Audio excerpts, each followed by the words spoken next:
తెలంగాణలో 2014 తర్వాత ఎన్ని కులాలు ఉన్నాయి? అసలు ఎన్ని కులాలు ఉన్నాయో తెలియని మీరు ఒక ఉద్యమాన్ని నడుపుతున్నారా? చలవాదీలు, చమరులు, మాల, మాదిగ 1956 షెడ్యూల్ కులాల లిస్టులో ఉమ్మడిగా ఉన్న ఆంధ్రప్రదేశ్ రాష్ట్రంలో ఉన్నాయి. ఆ 4 కులాలు కాకుండా తెలంగాణలో కేవలం 28 కులాలు ఉన్నాయి. 59 ఎక్కడ ఉన్నాయి? ఆ 4, 28 కలిపితే 32 షెడ్యూల్ కులాలు తప్ప అక్కడ ఇంకేమి లేవే.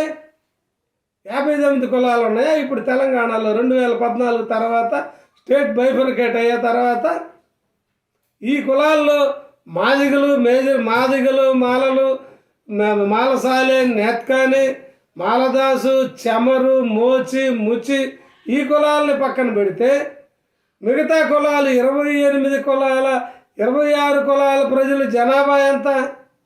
అనాముఖ అనే ఒక కులం ఉంది తెలంగాణ, దాని జనాభా ఎంత? ఆర్యమాల ఉంది, అది మాల కులం. అనాముఖ కానీ, ఆర్యమాల కానీ, అరవమాల కానీ, అది ఎవరి కులం? మాలల కులం. వాటి జనాభా ఎంత తెలుసా నీకు?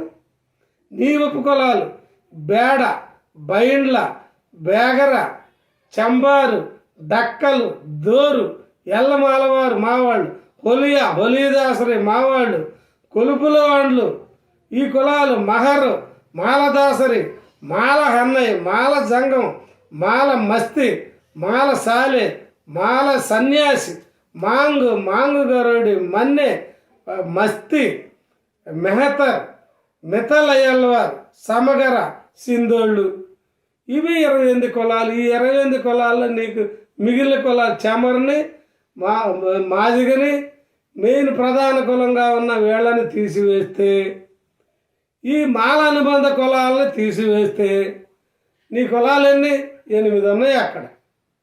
మాదిగ, చెమరు, మోచి పక్కతో పాటు ఇంకొక 8 కులాలు ఉన్నాయి మాదిగ అనుబంధ కులాలు. ఆ 8 అనుబంధ కులాల జనాభా ఎంత? ఆ 8 అనుబంధ కులాల జనాభా వాటాని, మాల 10 అనుబంధ కులాల వాటాని మొత్తం దిగమింగి పీకల దాకా మెక్కి తిని తేల్చి అరిగించుకోలేక పొరులాడతా, కొవ్వెక్కి కొట్లాడతా ఈరోజు మాట్లాడతారా?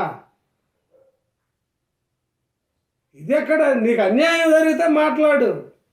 ఈ మాదిగ కులాలను దోచుకున్నవాడెవడు? మాదిగ ఉపకులాలని చెప్పే ఉపకులాల జనాభా హక్కు దోచుకుంది ఎవడు? మీరు కాదా? వాళ్ళు ఉన్న దగ్గర కనీసం ఒక టికెట్ ఇచ్చారా? సర్పంచ్ కానీ, వార్డు మెంబర్ కానీ, కార్పొరేటర్ కానీ, కౌన్సిలర్ కానీ ఇచ్చారా? రానిచ్చారా? మరి ఇంకెందుకు వర్గీకరణ? నీకు అన్యాయం జరిగితే ఓకే రా, డిబేట్కి రా. మాదిగల వాటా ఆంధ్రాలో కానీ తెలంగాణలో కానీ 0.0000% తగ్గినా మేము సిద్ధమే. ఏ ఒక్క వెంట్రుక వాసి తగ్గినా, వెంట్రుక వాసి మీ వాటా తగ్గిన ఆంధ్ర కానీ తెలంగాణ కానీ మేము సిద్ధం దేనికైనా. మొత్తం వర్గీకరణే కదా, అసలు మొత్తం రిజర్వేషన్లు మీకు ఇవ్వటానికి సిద్ధం. ఛాలెంజ్.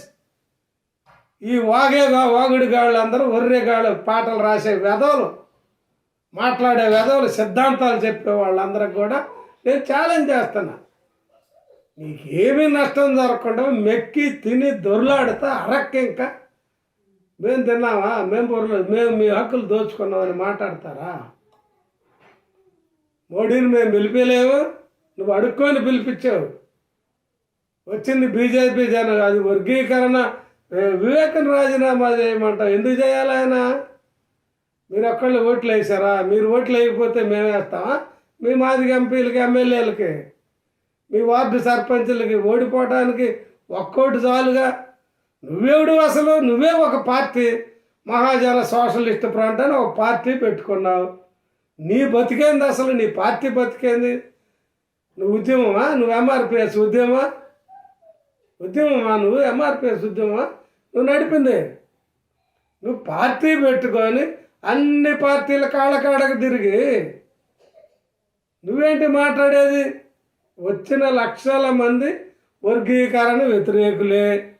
అయితే వాళ్ళు అక్కడ బీజేపీ మాలోళ్ళు ఉన్నారు, కాంగ్రెస్ మాలోళ్ళు ఉన్నారు, బీఆర్ఎస్ మాలోళ్ళు ఉన్నారు, కమ్యూనిస్టు మాలోళ్ళు ఉన్నారు, సిపిఐ సిపిఎంకు సంబంధించిన మాలలు ఉన్నారు, ప్రజా సంఘాల్లో పనిచేసే మాలలు ఉన్నారు, ఇంటలెక్చువల్స్ ఉన్నారు. అందరూ వచ్చారు. వాళ్ళందరూ ఎందుకు వచ్చారు? అది వర్గీకరణ వ్యతిరేక సభ కాదే. మీరు మాలలు లేరు ఇక్కడ అనే దానికి సమాధానంలో జరిగిన సభది. రిజర్వేషన్లు కాపాడే సభది.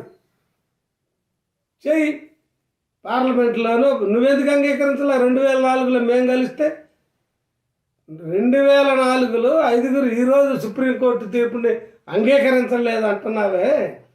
2004లో జడ్జిమెంట్ వచ్చాక నువ్వెందుకు ఆళ్ళకాళ్ళు చుట్టూ తిరిగి బీజేపీకి నీ జాతిని తార్చడానికి బయలుదేరావు?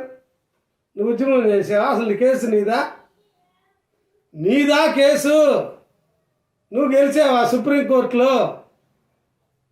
సుప్రీంకోర్టుది న్యాయమైన తీర్పు అని అయితే నువ్వు మోడీని, అమిత్ షాని, మాజీ జస్టిస్ ఎన్వి రమణ గారిని వీళ్ళందరిని ఎందుకు కలిసా? కిషన్ రెడ్డిని ఎందుకు కలిసా? ఎందుకు ధన్యవాదాలు చెప్పా?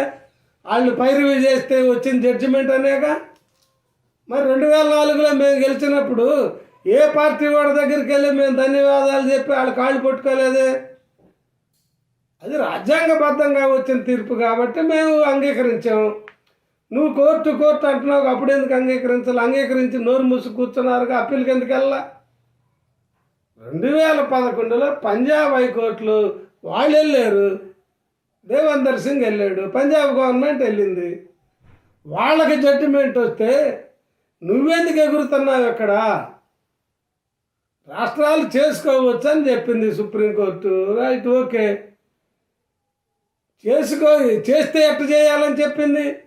Empirical data తీయమనలేదా? క్రీమీల పేరుతో పక్కన పెట్టమనలేదా? మీ మాదిగ ఉద్యోగులైనా వాళ్ళ పిల్లల జీవితాలని నాశనం చేస్తామంటే ఊరుకుంటారా? నిన్ను తరిమి కొడతారా? మాదిగ ఉద్యోగికైనా మాల ఉద్యోగికైనా వాళ్ళ బిడ్డలకి రిజర్వేషన్లు వద్దు అని చెప్పే హక్కు లేదు. వాళ్ళ ఆస్తిలో మేము అనే చెప్పే హక్కు ఏమన్నా ఉంది? కానీ ఎందుకు? అసలు భారతదేశంలో ఎవరికి ఏ కులం వాడికి కూడా లేదు. రాజ్యాంగం ఆర్టికల్ 14 సమాన రక్షణ కల్పించింది. చట్టం ముందు అందరూ సమానులే. ఆడికి అమ్మాయినా కమ్మ పిల్లోడైనా, రెడ్డైనా రెడ్డి పిల్లోడైనా, మాదిగైనా మాదిగ పిల్లోడైనా, మాలైనా మాల పిల్లోడైనా, ఆడి ఉద్యోగైనా కాకపోయినా ప్రతి పౌరుడికి, భారతదేశంలో ఉన్న ప్రతి పౌరుడికి, పుట్టిన ప్రతి వాడికి సమాన రక్షణ, సమాన అవకాశాలు, సమాన హక్కులు కల్పించబడి. మాదిగ పిల్లోడు, మాదిగ ఉద్యోగి పిల్లోడైతే రేపు ఆ పిల్లోడు పెళ్ళైన తర్వాత కుటుంబం ఏర్పడ్డాక వాడి పరిస్థితి ఏంటి? వాడి ఉద్యోగానికి అర్హుడు కాదా? క్రిమిలేయర్ పేరుతో తీసి పక్కన పడేస్తే రాజ్యాంగ ఆ వైలేషన్స్ మేము 14 వైలేషన్ జరిగింది, 15 జరిగింది, 16 జరుగుతుంది. ప్రత్యేకించి రిజర్వ్డ్ హక్కులున్న మా ఎస్సీ ఎస్టీలందరికీ అన్యాయం జరుగుతుందని మేము మాట్లాడుతున్నాం. మేము అప్పీల్కి వెళ్తున్నాం. మీరేం చేస్తా ఉన్నారు? వాటిని విచ్ఛిన్నం చేయటానికి.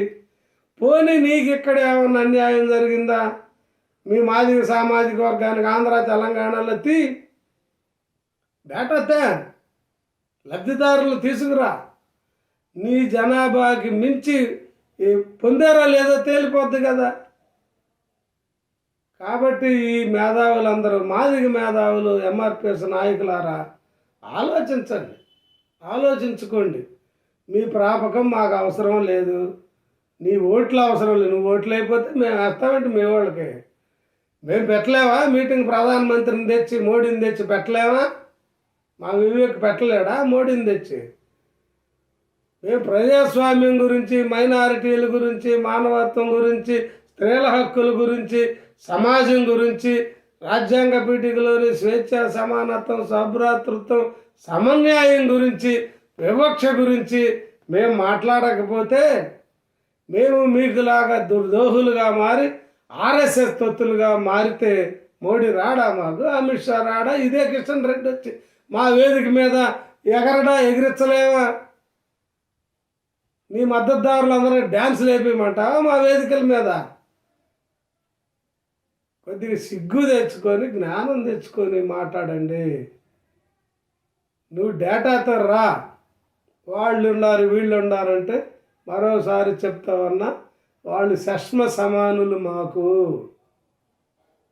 ఈ భారతదేశంలో అంబేద్కర్ వాదులుగా, అనుచరులుగా మేము ఎవడి హక్కులు దోచుకోవాలా, ఎవడి వెలుగుని మేము తీసుకోలేదు, ఎవడి వాటా మేము తినలేదు, తినం, అది కక్కిన కూడు రా నాయన. దాని జోలి మేమెందుకు వస్తాం? మీరు తిన్నారా? అక్కడ ఇక్కడ ఎవడి వాట ఎవడు తిన్నాడో తేలుస్తాం. ఇప్పుడు తేలుస్తాం. అది మీకు మీ ప్రశ్నలన్నిటికీ సమాధానం సింహ గర్జన. గుర్తుపెట్టుకో, మీ జగ్జీవన్ రామ్ కంటే వివేక్ వెంకట స్వామి వెంకట కాక కొన్ని వందల రెట్లు గొప్పవాడు. గుర్తుపెట్టుకో, కొన్ని వందల రెట్లు గొప్ప ఆయన. మీ అంబేద్కర్ కాలిగోళ్ళు కాదు, వెంకటస్వామి కాలిగోడికి మీ జగ్జీవన్ రామ్ పనికి వస్తాడా లేదా ఆ కార్యక్రమాలను చూసి మీరు తెలుసుకోండి, చరిత్ర తెలుసుకొని మాట్లాడండి. ఎవడైనా కానీ శాస్త్రీయంగా మాట్లాడండి, సైంటిఫిక్గా మాట్లాడండి, వాస్తవాల ఆధారంగా మాట్లాడండి. అవాకులు చవాకులు పేలితే మీరు చేయగలిగేది ఏమీ లేదు. ఏమి చేయలేరు. కాళ్ళు పట్టుకోవటం తప్ప, ప్రాధేయపడటం తప్ప, పైరవీలు చేయటం తప్ప, ఒక మాఫియాగా ఏర్పడటం తప్ప మీరు ఈ దేశంలో, ఈ రెండు రాష్ట్రాల్లో మీరు చేయగలిగేది ఏమి లేదు. మాలల దమ్ము, మాలల సత ఏ విధంగా ఆపుతామో, ఈ మీ కుట్రల్ని, కుతంత్రాలని, మీ నీచత్వాన్ని ఏ విధంగా బయట పెడతామో భవిష్యత్తులో తేలదు. మీ చేతైంది మీరు ఎంతవరకు వస్తారో అంతవరకు రండి. మీరు సై అంటే సై, డి అంటే డి, తేల్చుకుందామంటే తేల్చుకుందాం అని చెప్తూ ముగిస్తా ఉన్నా. జై భీమ్. ఎన్ని నిమిషాలు వచ్చిందిరా? 20